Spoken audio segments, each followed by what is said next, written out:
Balzam na pery používam aj ja. A blond vlas je toľko možností, ako sa mohol dostať na šál. Jeho asistentka je blondína.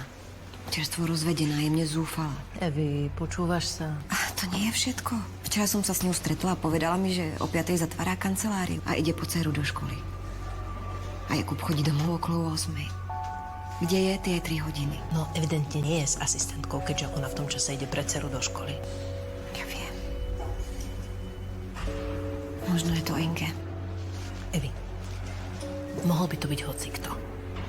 Ale nie je. Poznám Jakuba dlhšie ako ty. Úplne zbytočne to riešiš. Je to iba vlas. Myslíš si, že som paranoidná? Nie, iba sa nakopilo pár náhod, ktoré si úplne zbytočne spájaš. O nič nejde. Asi áno.